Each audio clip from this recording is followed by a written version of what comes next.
یہ صلہ رحمی کی بہت زیادہ اہمیت ہے اسلام میں اور حدیثوں میں،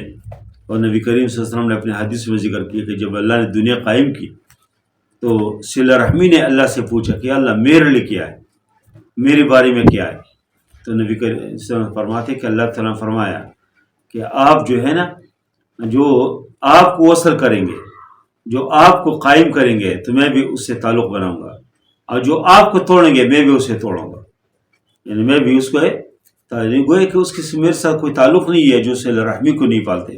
اس سے صلہ رحمی کے اسلام میں بہت اہمیت ہے۔ تو عید کے موقع پہ آپ لوگ کوشش کریں، عید کی نماز کے بعد یا قربانی کے بعد اپنے عزیز و قارب دوست احباب جہاں جہاں کوئی اس طرح مسائل ہیں ان کے پاس جائیں، ان کو منوانے کی کوشش کریں اور کوشش کریں وہ آپ کے درمیان جو تعلق ہے وہ ختم ہو جائے۔ اور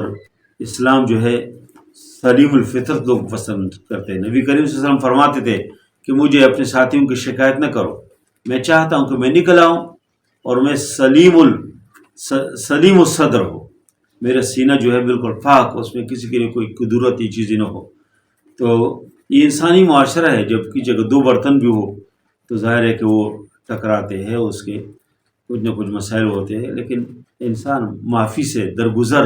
اس کو اپنائے، بہت اچھی بات ہے۔ عفو درگزر کے اسلام میں بہت اہمیت ہے۔ اللہ تعالیٰ ہم سب کو عفو درگزر کرنے کی اور اپنے عزیز و قارب دوست احباب کے ساتھ اچھے تعلقات قائم رکھنے کے اللہ میں توفیق عطا فرمائے۔